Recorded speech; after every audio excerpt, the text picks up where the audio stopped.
You talked about, personal responsibility, and that's critical. But what I like about, Mary, what you're trying to do here is we can take personal responsibility, but knowledge does not translate into behavior change. It just doesn't. No. And we've seen that over and over again. What we really need, in my estimation, not only in our community, but frankly nationwide, is a complete paradigm shift.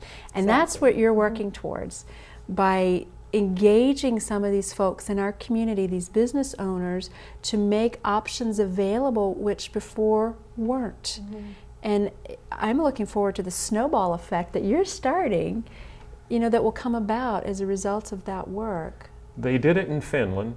A 57% decrease in heart attack rate is amazing improvement. It's just amazing. That's unbelievable. But, it can be replicated, not only in this community, but I'd like to see it replicated in every community, not only in Maine, but across the country. And it just takes people working together, thinking about this. How can I make it easier for folks to be well? Right. And that's what we're really working on. Right. And I think it's important for our audience to understand, because this show is now seen all over the nation, which is kind of exciting, that this is an initiative which is here in our local Maine community, Brunswick, Topsom, Freeport, Bath, these areas. But for those of you who are watching in other parts of the country, we can get this kind of stuff going other places. It doesn't just have to be here. The more that the community demands, requests, asks for these types of menu items or these types of initiatives, the larger the groundswell will become. That's really what we're trying to do, is change the community health and wellness, address the healthcare crisis from a community grassroots level. And it doesn't take a lot of money. It takes a little bit of initiative, time, creative thought, some new recipes, which I'm thankful for Mary and others, because although I cook, I'm not one at coming up with new recipes.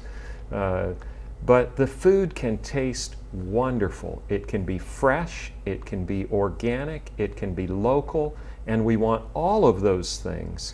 It's not just about the health of people and our bodies, it's about the health of our world and our community and our state. It's all levels, starting locally and thinking in a larger scheme.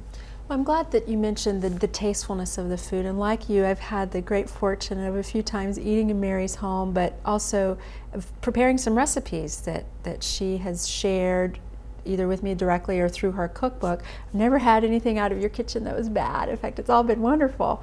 But the whole concept of, working together and the concept of things can be tasty, because oftentimes when we think about reversal diets or healthy diets, there's a lot of no's.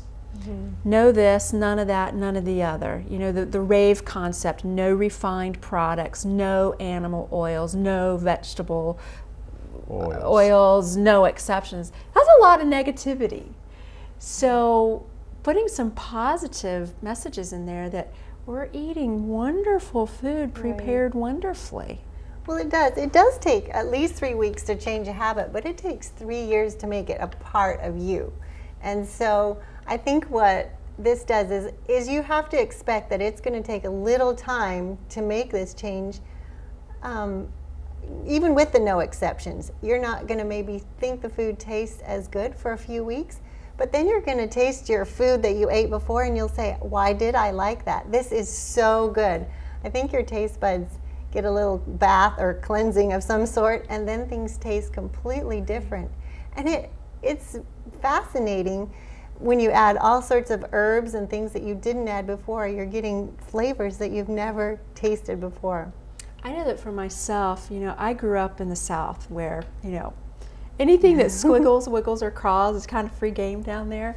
And so when I began to transition my own lifestyle and my own diet, and I'm far from perfect, really far from perfect, but I try. Whatever perfect there is. You go. So I learned that taste buds are trainable. I grew up on whole milk.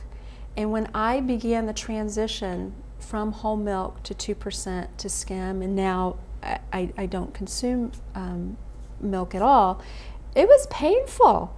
You know, going from whole milk down to skim milk, I thought, why bother? That's just, that's colored water.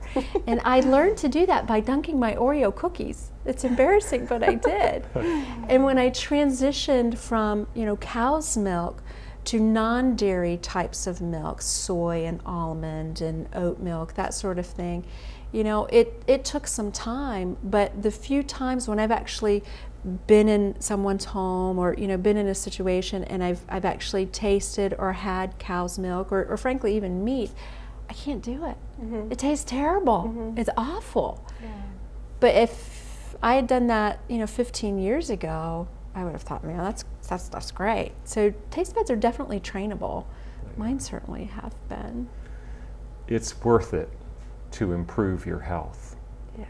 And you feel so much better. I have people that make the change and they say, well, I'm not eating what I used to, and at first they miss it, but they say, I feel so much more alive. That's what counts. How do you feel when you leave the table? Yeah. How do you feel when you get up in the morning? What's happening to your body? And amazing changes can take place. It's really worth it.